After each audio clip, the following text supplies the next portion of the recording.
I dreamed it to be, and then some. Try to do it all again next year. Every year that we get to do this, it's insane. This is something I've been dreaming about since I was a little kid.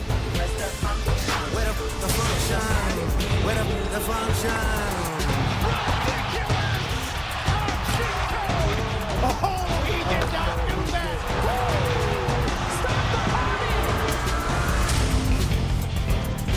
the NBA schedule is dropping all week. We have brand new games and dates, but first, here's what we already know. Here's a look at the first two nights, October 21st and 22nd, with the defending champs tipping off the season with ring night against KD and the Houston Rockets.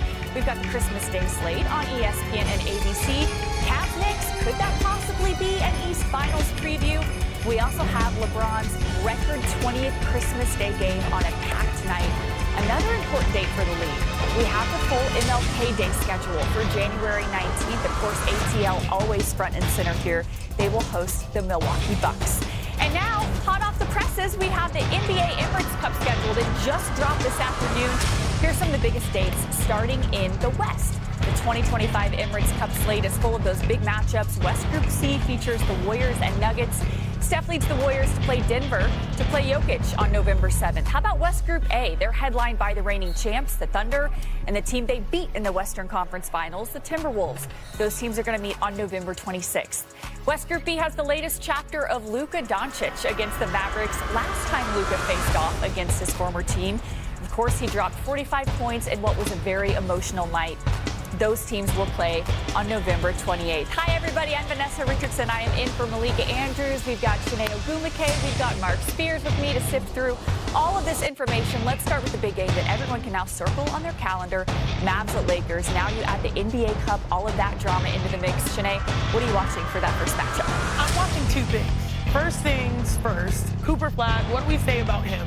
He's built different. He's built tough. I want to see him go up against LeBron and Luka. We know that will bring out the best in the young rookie. But also, if you're going to try to go micro a little bit, the weakness of the Los Angeles Lakers, they addressed by getting DeAndre Ayton. I want to see the front court as well, but as we look at Cooper Flag, we know it's going to be showtime. I mean, this has all the tentacles. You have the competitive firepower. You have the inside-outside game. You have him just trying to exert his dominance as a rookie against LeBron. Like, we're going to get those moments that we're going to play on highlights here on this show for years to come. But then also that front court, that's what I'm looking at. Like Gafford, Lively, AD. They're going to be wanting to punish the Lakers, especially knowing that the Lakers, that's the area, that's where Luka made. He helped make them, and now it's like you flip-flop, you roll reverse. So I think on both sides of the ball, whether it is the guards, the posts, the wings, the forwards, like there's so many cool storylines. So you ready for the video? Ooh. What's the movie? I'm gonna still call it Staples. I'm never gonna change it. You have to. The video You can't of get with the times. the return to Anthony Davis, his return playing against the Lakers for the first time. I'm curious to what the Lakers fans feel about him, feel about his legacy in the Lakers uniform. I mean, he averaged 25 points and 11 rebounds and 2 blocks a game for his 5.5 season career. Is it worthy, because he's going to be in the Hall of Fame, I have a feeling. is it worthy of putting that jersey in the rafters? Jamal Wilkes, he's in there. He played a couple more seasons, 8 seasons. But Anthony Davis won a championship, won an NBA Cup. I don't know, Lakers fans care about that. They like the championship more. But do they? did he do enough to get his jersey name in the rafters? I don't know. I'll have to think on that. Speaking of LeBron and AD, guys, there's always drama on the gram, you know.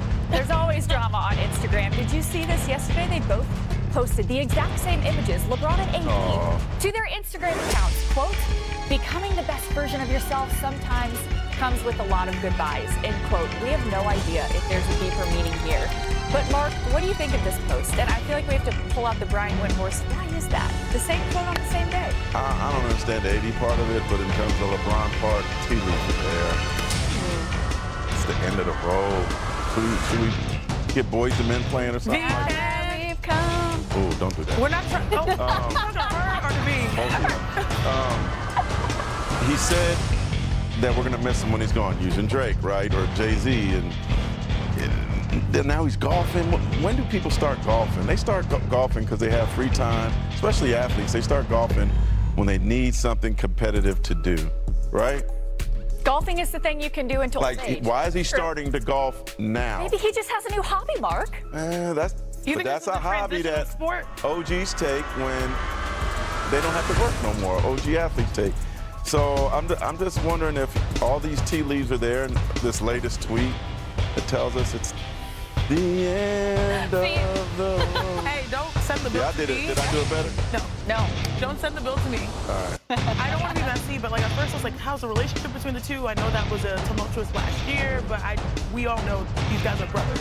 So going off of what you're saying, if this is the end of the road for LeBron, you see him playing golf. I don't read too much into that. I more so watch him doing Pilates alongside Queen Savannah. That's what I watch because that's what keeps you top tier form. Pilates is like the ultimate foundational. Every woman, I'm speaking the language right now across America. Like Pilates, we've seen multiple players do it, but it just shows that he is so great at his craft, and it starts with his body work. I mean, if LeBron wanted to play probably 2-3 more years, he absolutely can if he made that choice. If he wanted to play golf during the free time, he absolutely can. I'm not going to say one and two are connected. To play more. But if this is, we do know that LeBron James does do subliminals. And so if this is the beginning, you know, we better soak everything up. Yeah. I love the videos of LeBron and Steph and how hard they're still working out at this age. Too. I mean, guys that are OGs, guys that are veterans that could just coast, but they're putting, like you said, Pilates, so much into it. All right, let's continue to talk about the Cup. The east side of the Emirates Cup, Group B, has one of the oldest rivalries in NBA history. You've got the Celtics and the 76ers. They've met in the playoffs more times than any team in league history. They face off, let's get spooky, on Halloween. Speaking of playoff matchups, Group A sees the Cavs looking for revenge against the Pacers, who, of course, knocked them out in 2025. That meeting happens on November 21st in Indy. And Group C has the Knicks, who have very high hopes heading into the season, taking on the Bucks at Madison Square Garden. That's going to be on November 28th. Giannis and company will look to run it back after winning the Cup last season. So that first Sixers-Celtics game is going to be interesting. Last year, we saw a total of 15 games. Just 15 with Embiid, Paul George, and Maxey on the floor together. Shanae, are the Sixers the biggest wild card in the East? Absolutely. If health is on their side, we're saying, like we always do, and sometimes it makes us feel the biggest if in the NBA. What's the saying? If this were this, we'd all be what? Drunk. Drunk. If Embiid's healthy, this is a team, this is a guy that's an MVP. This is a guy that can pace, you know, the NBA at the top 3 or 5 in scoring. This is a guy that can also win DPOY. They also have Paul George, who's a certified 20-plus bucket, whom we need to see consistently as well. They have Tyrese Maxey, who has been dubbed the franchise by Joel Embiid. And people sleep on Jared McCain out to injury early in the season. He's someone that was definitely in that Rookie of the Year conversation. They have a lot of strong players. But if I am a betting woman, would I bet on them? Absolutely not. Because we have yet to see it all come together, and I feel fulfilling. They're really excited, I'm sure, about those young players, but this team and their success does rely. Absolutely. But their success is going to be due a lot, of course, Mark, to those older guys.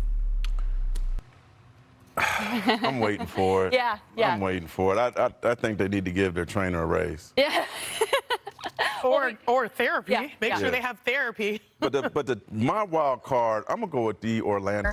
Tom Dundon has agreed to buy the Trailblazers from the estate of Paul Allen for a valuation of over $4 billion.